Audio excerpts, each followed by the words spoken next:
The air is thick with the smell of smoke and damp earth. A group of hunters, bare feet pressed into the mud, gather around the carcass of an animal they've just brought down. The meat is still warm, the hunt still alive in their pounding hearts, but already the shadows of tomorrow's problem loom over them. What happens when the feast ends and the meat left behind begins to turn? There is no clay pot, no sharp knife of bronze, no cold box humming in the corner of a kitchen. There is only flesh, blood, and time. And time, as these ancient hunters quickly learn, is rarely kind. The sun beats down, flies swarm, and the promise of meat becomes a ticking clock toward rot. The smell of decay is a lesson every tribe learns fast, sharp, unforgettable, and stomach-turning. You don't need a science degree to know that yesterday's mammoth ribs, once sweet and savory, will smell like the world's worst trash heap by the next morning. And unlike modern folks with refrigerators, these people can't just toss it in the bin and grab a frozen pizza. So before you enjoy the story, take a moment to like the video and subscribe to the channel, but only if you really like what I'm doing here. Now, back to the campfire. Imagine their discovery process. It often began with accidents. A haunch of meat left too close to the fire might dry out instead of spoil. A carcass forgotten under a pile of brush might last longer than expected. Or perhaps, after a storm, they found an animal trapped in a muddy pit, its flesh oddly cool and slow to rot compared to the rest. These weren't inventions so much as observations. Nature provided the hints, and early humans had the curiosity or maybe just the desperation to notice them. The first time a hunter took a bite of dried meat by accident must have been a gamble. In a world without expiration dates, every meal was Russian roulette. Yet hunger speaks louder than caution, and sometimes the risks paid off. What looked shriveled and strange turned out edible, even chewy and flavorful in its own primal way. Imagine the surprise. What seemed ruin was actually different. Tough, yes, but not deadly. That single moment planted the seed of an idea. Maybe meat could last longer than a day. Of course, not every experiment was a success. Some tribes probably learned the hard way that leaving meat in a swampy hollow was a recipe for disaster. Spoiled food was not just unpleasant, it could mean illness, weakness, even death. And yet, in the balance of trial and error, strange patterns began to emerge. Dryness slowed rot, coolness delayed the stench, fire changed things in unexpected ways. These weren't just lucky breaks, they were the first fragile threads of knowledge. There's a historically accurate detail here worth pausing on. Some of the earliest evidence of meat preservation isn't in grand caves with carvings, but in microscopic traces, tiny cuts on bones, ash layers mixed with remains, and peculiar storage pits found by archaeologists. What looks to us like a random hole in the ground might have been, thousands of years ago, humanity's first pantry. And then there are the strange little details. For instance, certain insects unknowingly taught humans about preservation. If flies avoided smoked meat while swarming to fresh cuts, the message was clear, even pests knew the difference. Somewhere, a clever hunter might have noticed this and thought, if even the bugs don't want it, maybe it's safe for us. Not exactly the scientific method, but in the prehistoric world, bug behavior was as good as a peer-reviewed study. Picture it. Around the fire, someone gnaws on a strip of meat that's been hanging too close to the smoke. It's leathery, but edible. Someone else tastes the fresh kill, rich, but already attracting flies. Which one feels safer tomorrow? The smoky, shriveled piece wins, even if it's not winning any culinary awards. And just like that, a primitive lesson is born not through lecture or theory, but through mouths, noses, and guts. Of course, humor had its place, even then. Imagine one hunter teasing another, "You first. If you don't drop dead, maybe I'll try some." Or someone pretending to faint dramatically after chewing dried meat, only to leap up laughing while everyone else groans. Survival was serious business,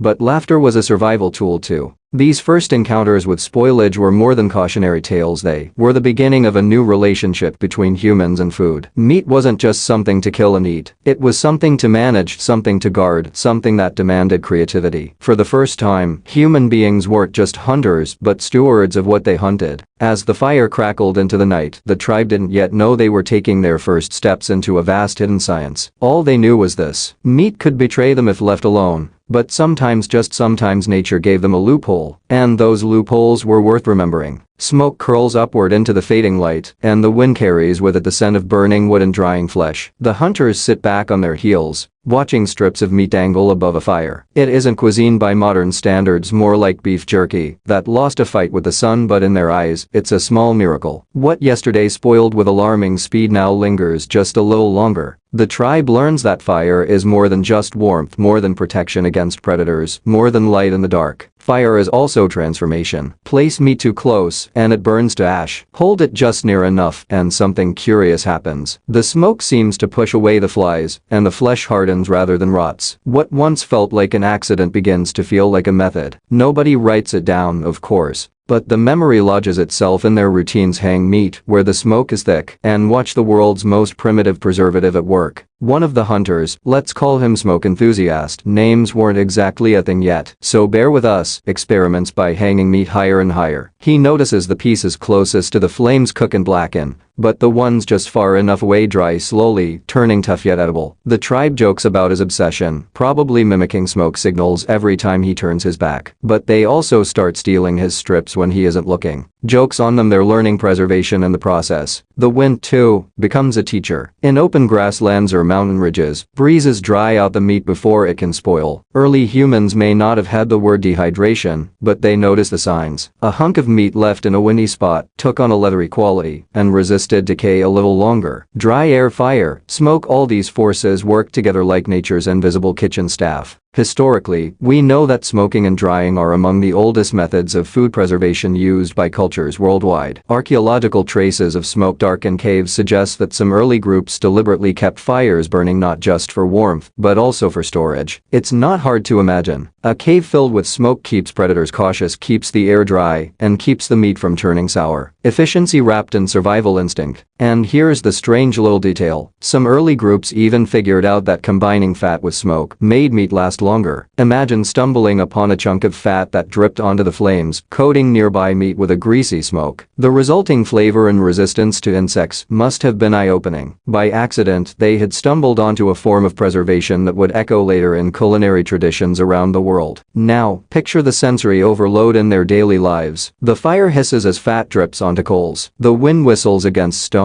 Smoke stings eyes and throats, making them cough and laugh at the same time. Children chase one another through the haze, pretending to be spirits. Adults wave smoke from their faces, joking that the meat must taste like ashes because their noses already do. It's messy, it's uncomfortable, but it's survival wrapped in humor. Of course, not everything works smoothly. A sudden rainstorm can ruin an entire batch of drying meat, leaving nothing but soggy strips crawling with flies. Someone probably tries to salvage it, chewing reluctantly only to spit it out and grumble something equivalent to, "Never again." Another hunter might oversmoke the meat until it tastes like chewing on a campfire log. Even in failure, lessons emerge. Not too wet, not too hot, not too close. Balance is everything, though they wouldn't have had a word for it yet. There's a subtle power in this trial and error. By paying attention to fire, wind, and sun, ancient humans were unknowingly setting the foundation for culture itself. Every successful experiment was retold around the fire. Every disaster became a cautionary tale. These stories weren't just entertainment, they were knowledge wrapped in memory. Don't leave it in the rain or hang it. Where the smoke rises became mantras passed down long before writing appeared. And here's where the humor slips back in. Imagine one hunter forgetting to hang the meat high enough, only to wake up and find that the camp dog or wolf companion ate it all. The tribe probably laughed for days, giving him a nickname that translated roughly into sleep's wild dog feasts. Names like these stuck, both as jokes and as oral reminders. Don't be that guy, raise the meat higher. Slowly, fire and wind turned from simple forces into trusted allies. They became tools, even if they weren't held in hand. And the sun, that constant overseer, also played its part. Meat dried faster under its glare, though it risked spoiling if left unprotected. The balance was tricky, but the tribes learned to read the sky, the weather, and the feel of the air on their skin. Preservation was no longer pure chance, it was becoming deliberate. By the time the flames died low and the wind whispered through the grasslands, the hunters had done more than eat. They had stretched time itself. A strip of smoked, dried meat could carry them a day further into a hunt. A little deeper into unknown land, a little closer to survival. And while they didn't know it, these early lessons would echo across centuries, shaping traditions from Native American jerky to African biltong to Arctic smoked fish. All from the simple observation that smoke chases flies, wind dries flesh, and the sun, when handled carefully, can become a partner in the great struggle against rot. The ground is cool beneath their feet, damp with morning dew. A hunter stoops to push aside leaves, revealing the half-buried carcass of a small deer. It's been hidden in a shallow pit, covered with soil and ash days earlier. The tribe leans closer, sniffing the air. Instead of the stomach-turning stench they expected, the meat still seems edible. Not fresh, not fragrant, but not rotten either. What began as desperation, a way to hide meat from scavengers, has accidentally revealed another secret. The earth itself can preserve. This lesson, like all the others, didn't come at once. It may have started with a defensive habit, bury the remains to keep wolves and lions from feasting. But when hunger returned, someone dared to dig it up, brushing away soil with trembling hands, expecting ruin. What they found was surprising. The coolness underground slowed decay. Moisture was trapped, yes, but the absence of sun and air bought them time. Meat hidden in the dirt didn't disappear as quickly as meat left in the open. And from there, curiosity took root. If ash and soil worked, what about sand? What about wrapping the meat in leaves before burying it? Some tribes experimented, unknowingly building the first primitive pantries. Imagine the scene. One group teases another for eating dirt meat, only to sneak over at night when their own stores run out. Hunger has a way of humbling pride. Archaeological evidence supports this behavior. Excavations have uncovered storage pits lined with ash, charcoal, or even grasses, suggesting deliberate attempts at preservation. One particularly odd find shows that some early groups may have stored meat in cold bogs, watery graves, that kept carcasses surprisingly intact. If you've ever seen a bog body in a museum, you know how eerie that is. Entire human remains preserved for millennia. So yes, ancient people probably noticed that bogs were nature's refrigerator, though hopefully they didn't confuse dinner with distant Uncle Frog. The strange little detail here is that ash itself had a role beyond just covering things. Ash is alkaline, and in small amounts, it can inhibit the growth of bacteria. Early humans wouldn't have known chemistry, but they could see results. Meat buried in ash stayed palatable longer than meat buried in plain soil. Picture them, hands gray with soot,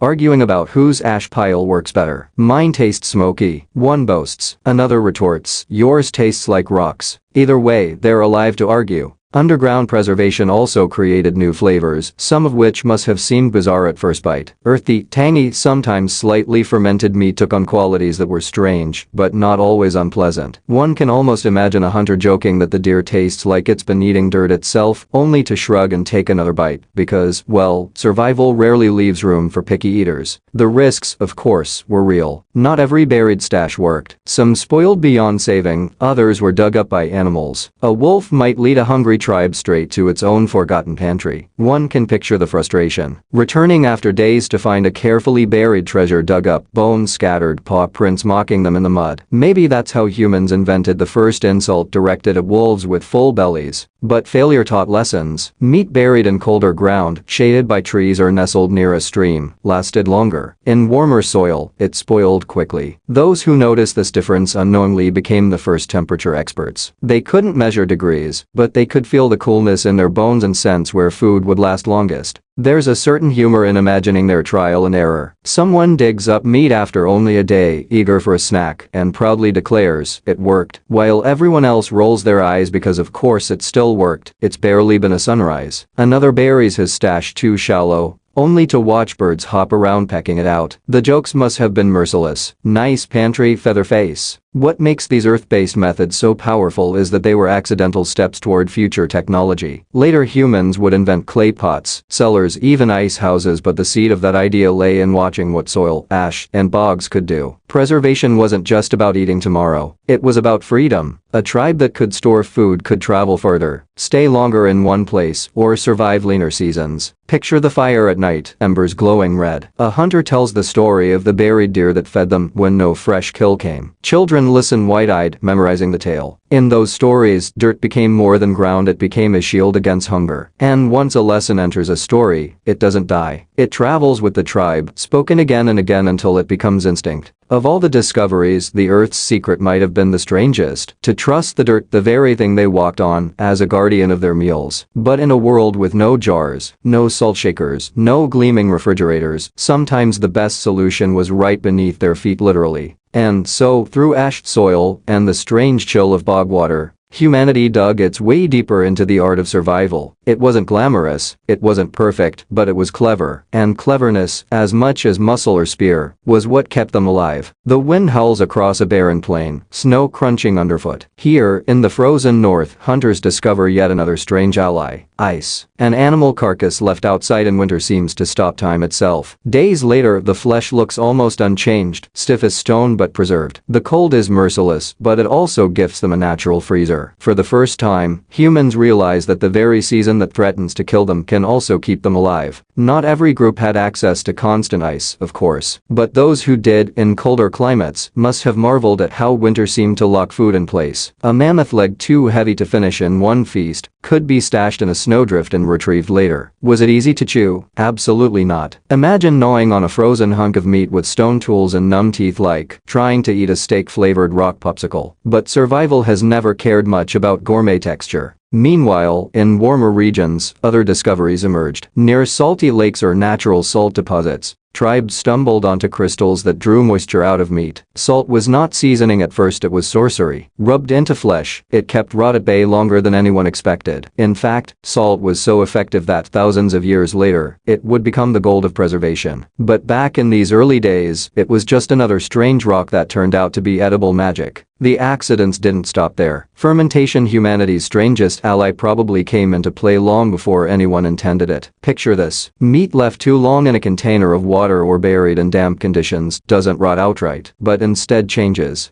giving off a sour, pungent smell. Against all odds, some brave or starving soul takes a bite and realizes it hasn't killed them. In fact, it's oddly tangy and still nourishing. Thus begins the slippery slope to humanity's long love affair with fermentation. Here's the historically accurate fact. The Inuit in the Arctic traditionally buried seabirds in seal skins, letting them ferment into a dish called kiviak. It's pungent, powerful, and not for the faint of heart, but it kept people alive during harsh winters. And while this tradition is more recent than the Stone Age, it hints at how ancient people might have discovered similar techniques by accident. What seems gross to us was survival genius to them. The strange little detail? Some tribes may have noticed that meat left near salty ocean spray seemed to last longer, especially when dried by wind. Imagine the confusion. Why does seaside meat stay good longer than inland meat? They wouldn't have known the word salt, but they knew the ocean left invisible crystals on their skin. Eventually, someone connected the dots. Survival sometimes depended on licking your arm and thinking,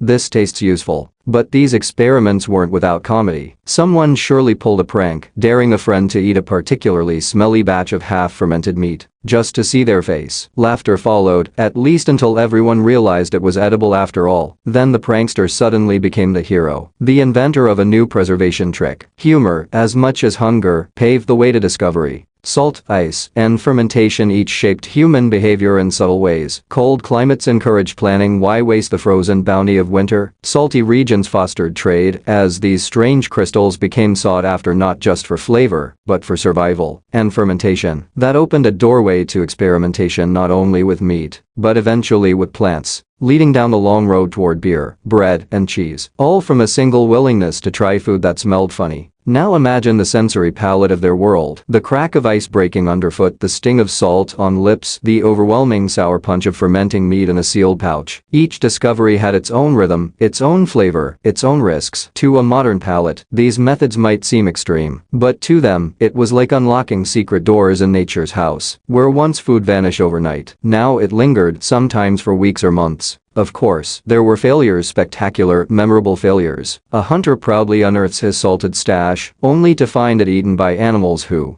apparently, also appreciated seasoning. Another tries fermenting in the wrong spot, producing not preserved meat, but an inedible swamp of slime. These disasters became stories told and retold, half as warnings, half as comedy. Don't bury food near the bog unless you like feeding worms, probably earn more laughter than sympathy. Yet in the grand scope of survival, each strange success mattered. Salt-dried meat became portable food for journeys. Ice stored excess after a great hunt. Fermentation transformed what should have spoiled into something surprisingly durable. These weren't just tricks, they were stepping stones. With them, humanity stretched further across lands and seasons, daring to wander where no fresh meat could follow. And so, guided by ice's cold grip, salt's invisible touch, and fermentation's funky alchemy, our ancestors inched closer to mastery. What began as accidents grew into tradition. What once was survival became culture. And all of it, every smoky strip and sour bite, pointed toward a deeper truth. The human knack for turning oops into aha was the real preservation method all along. The firelight flickers against stone walls, casting long shadows as the hunters gather close. A child sits at the edge of the circle, chewing a piece of dried, smoky meat, unaware that he's part of something bigger than tonight's meal. Around him, stories are being told about meat hidden in the earth, about frozen mammoth legs, about salty rocks and smoky caves. These aren't just funny campfire tales. They are blueprints for survival, spoken aloud so that memory becomes tradition. What began as accidents, meat drying near the fire, buried beneath ash, or left in the snow, slowly hardened into deliberate practice. By retelling these discoveries, tribes transformed random luck into collective wisdom. A clever trick used once might be forgotten, but a clever trick wrapped in a story, with a joke or a warning attached, became unforgettable. Remember when Wolf Eyes tried to eat swamp meat and couldn't stop running to the bushes?